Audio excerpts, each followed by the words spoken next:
magluluto tayo ng spinach. Ito siya, yung Lebanese spinach ito. Ito, minsan ginagawa nilang fatire. Alam nyo yung season ngayon dito, yung spinach, ganyan siya guys. O yung spinach ng Lebanon. Masarap siya. So, magluluto tayo. Season niya ngayon ang spinach guys. Maraming spinach ngayon. Gulay-gulay ba? Mga green veggies. Yung like chard leaves. Mga ganon. So, bakita ko sa inyo. Ewan ko kung meron ito sa Philippines. Ganyan siya. Hiniwa-hiwa ko ng malalaki. Ay, ng maliliit ba? At saka lagyan natin ng konting saan na yun? Ito oh. Yung snowbar, pine nuts. Ito ay isa sa pinakamahal na nuts dito sa Lebanon. Ewan ko lang kung sa ibang bansa. Pero ito ay mahal. Ito yung, alala nyo nung pumunta kami sa village. Doon sa kamag-anak ni Mister. Ito yon. Ito siya yun guys. Oh, nakikita nyo yung puno sa mga sa village nila Mister. Yan. Yan yung bunga ng puno na parang broccoli siya. Masarap ito. Ito yung tinatawag nilang snowbar. Pine nuts. Alam nyo, ang pagbenta nila sa market by piece. Bibilangin nila ito yung 30 pieces ata na ganito is nasa $2. Mahal siya guys. Ang per kilo nito is $50. $50 ata. Oo.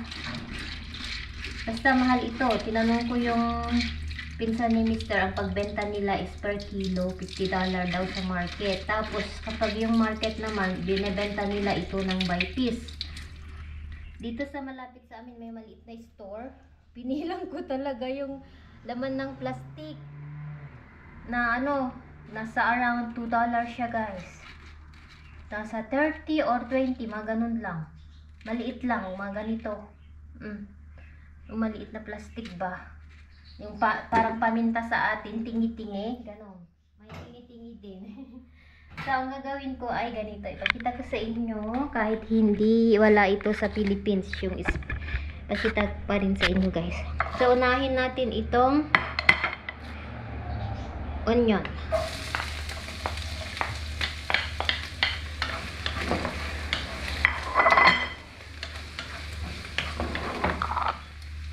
Kanti lang.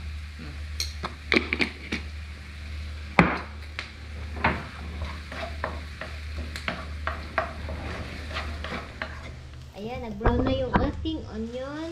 Huwag natin sunugin para hindi mapait. Okay? Ayan, lagay na natin itong minced meat. Minced meat, ito yung ground beef. Giniling na baka. Karne ng baka.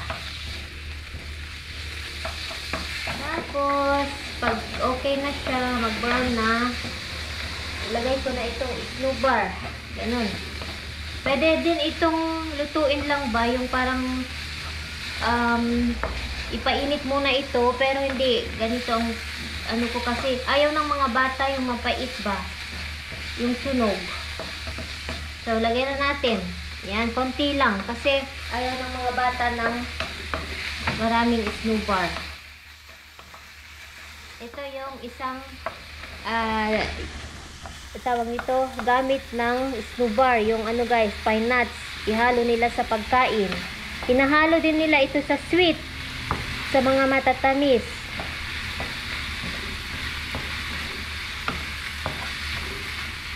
Sa salad, yan yung gamit ng snowbar, yung pine nuts. Basta pag makita natin na brown na siya at luto, okay na yan. Ay naku, gusto ng mga anak ko ito. Lagay na natin ang bawang.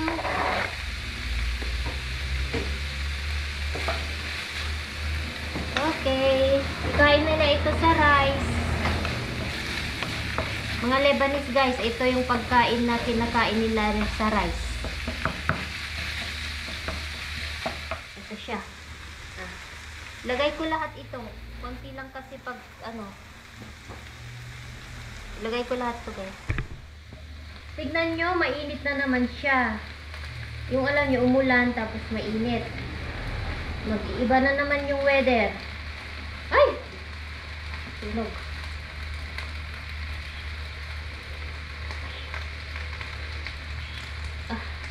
Tagal.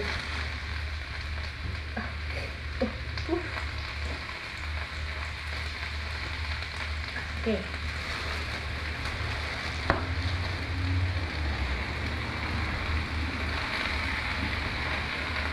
Magtutubig ito, guys. Kaya mamaya lagyan natin ng konting tubig.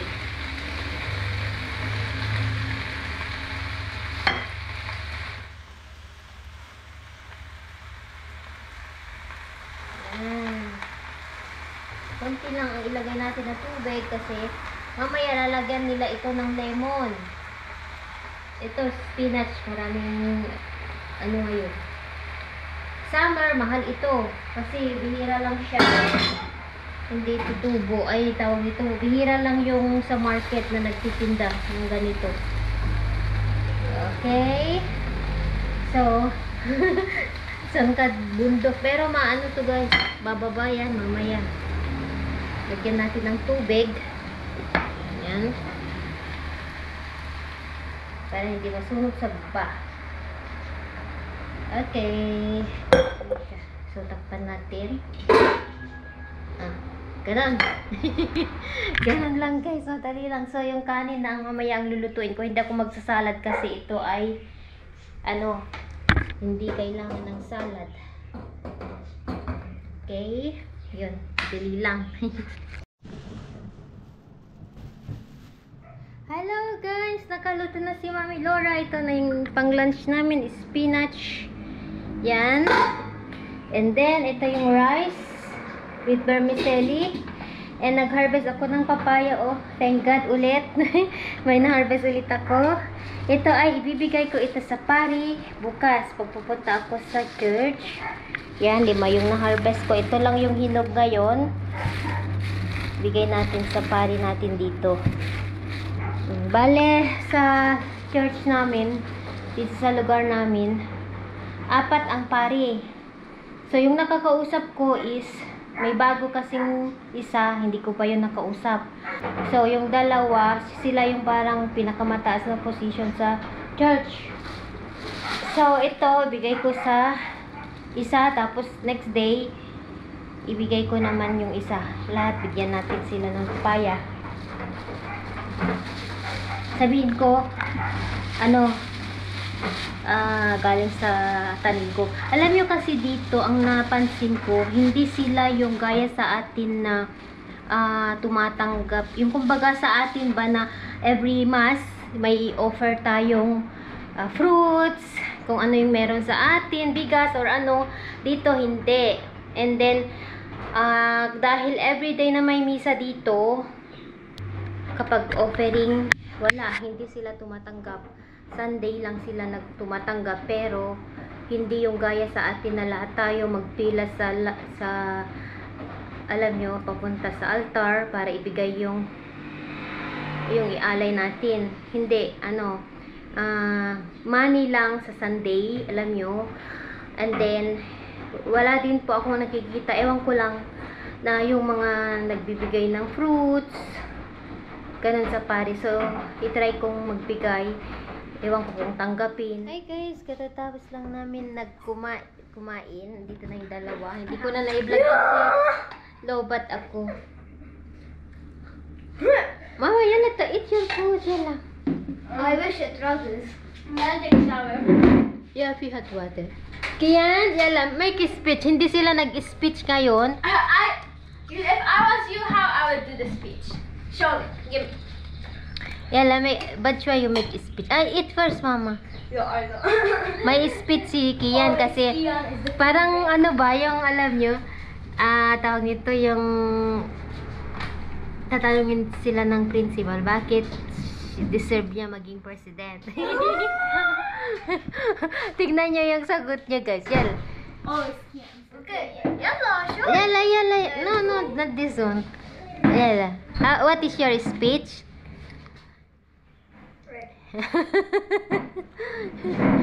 Ayan, katatapos lang nang kumain. Siya na lang hindi kumain. Kasi pag kumakain yan, dami niyang daldal ba? Sige. Speech.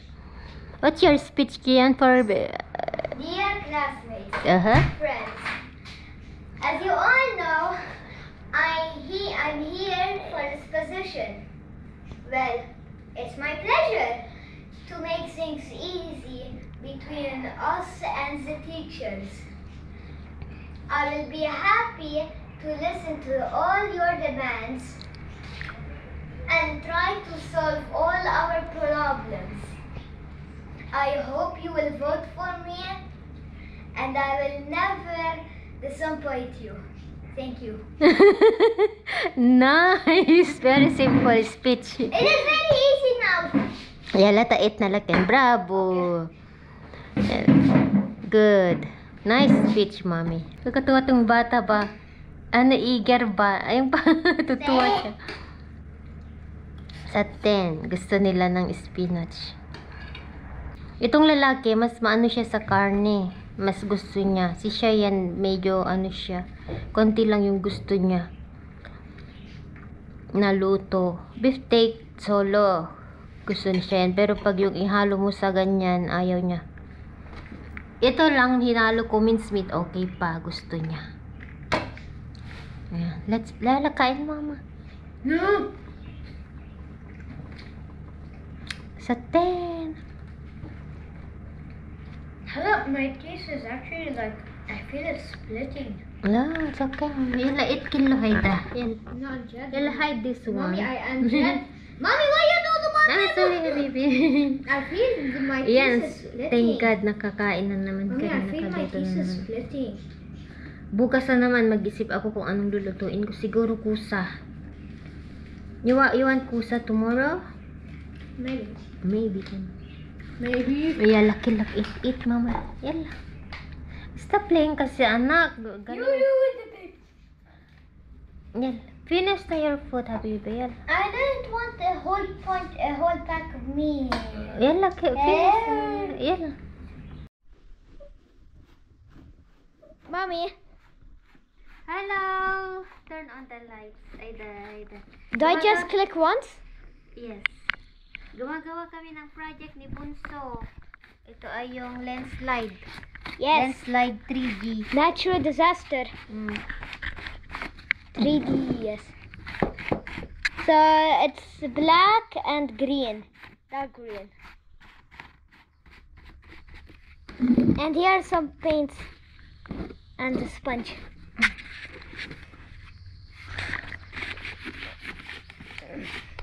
How about you vlog, Mommy? Ana الهيدا. Eh? I help you. That's okay. Put here. Okay. 2 sponges so we can help together. Okay. Wait. The light really hurts my eyes. Ow.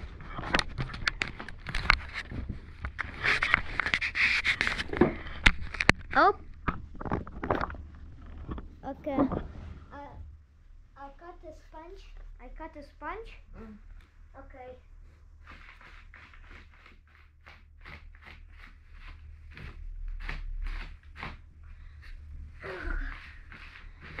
I'll do like a small square, eh? Okay. No, like this. I like that.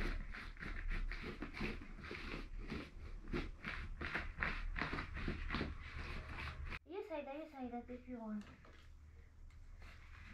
Okay.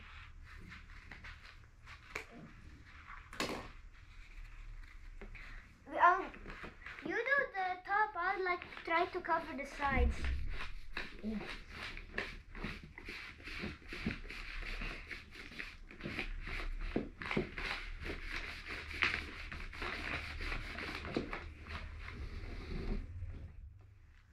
And we stick. You know, this one is really nice if we cover it in brown. And I have revised lesson 4 and 5 in the math. The English I is have kind exam of... again. No, she didn't say yet. Meshi, what are you doing? Mommy's doing the The work. English, I'm helping her. The English, it says something very hard. I'm gonna take a shower. Oh, Open, okay, open. Hey, the shoe. White. Fast. Tapos ko lang nagawa yung project ni Kian. Nainitan ako, mainit.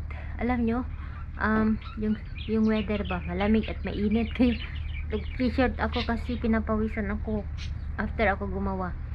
Anyway, alam nyo ba na ay ipakita ko lang sa inyo yung video kung saan namimili ang biyanan ko ng olive sa village. So, yung black na olive na yun ay gagawin nilang pickles or olive oil. So, mostly ang olive oil gawa ito sa green na olive. Yung red na pickles, yan yung video kung saan pinipili nila yung olive dahil ngayong taon ay sa lugar ng biyanan ko konti lang po yung na-harvest nilang olive. And dalawang klase kasi ang olive dito. Yung black, yung parang grapes, yan yung pinipili nila.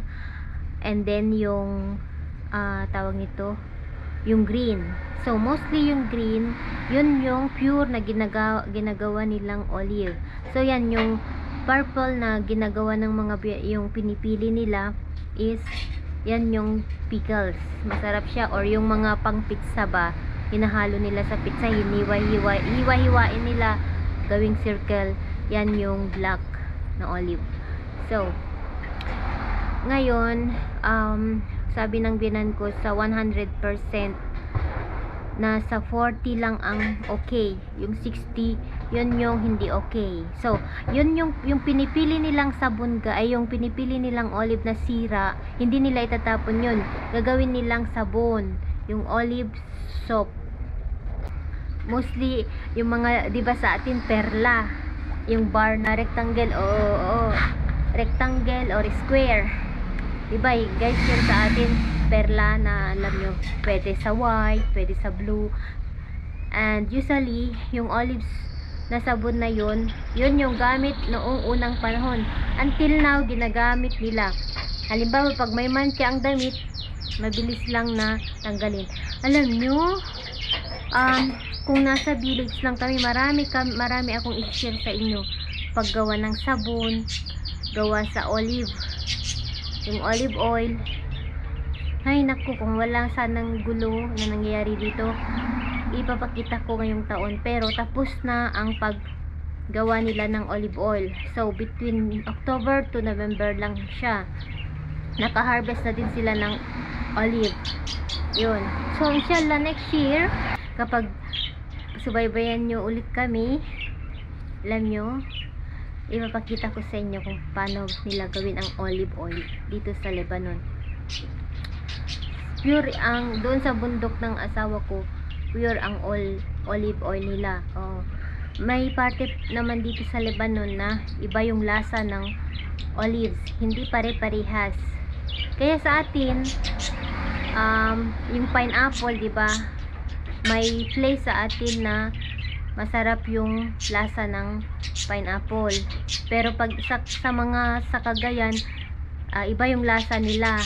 Parang yung plantation ng apo ay pineapple, kumbaga mas tasty, ganon. So ganon din dito, kahit may tanim ang mga tao dito sa Beirut, hindi masarap, alam nyo. So ang sabi nila sa south daw ang pinakamasarap na olive oil. Yun, known sila sa olive sa south, guys. Ayan. So isingit ko lang yung video kung saan nag-enjoy ang biyanan ko sa village. Sayang, sabi niya yan lang daw yung nabidyohan niya. Pinabidyo niya sa pamangkin ni Mr. I mean yung anak ng pinsan ni Mr. na mamahala doon sa alam nyo sa farm nila ng olive. Yan lang guys ang may share ko na video. Buti naalala nga niya, videohan mo ako kasi si Laura. Ay Leo pala ang tawag niya sa akin. Mahilig yun mag-video. Kaya binidyohan siya. Yan guys, happy siya. Pagkita ko sa inyo guys, yan yung video ni Mama sa village. Yan. Panoorin natin. زيتون ليكوا المنيح شو حلو والوحيش احسن. يلا سهلوا يلا عقبال كل سنة وانتو سالمين كتير حلوين يا شاطرين. اوكي كله تمام برافو. ليكوا الزيتون اسم الله ليكوا. يا حرام شو من سنة زيتون كوارث اللي بده ياكل زيتون نظيف تعوا لعنا شوفوا كيف منشيل الممنيح على جنب والمنيح على العصر وهداك بيعملوه صابون. عرفتوا كيف؟ وما تقولوا غالية التنكة لأنه نحن بالحبة مننقيهم. اوكي بده ياكل زيتون نظيف يتصل بأم جوني. يلا اوكي عقبال كل سنة يا حبيباتي.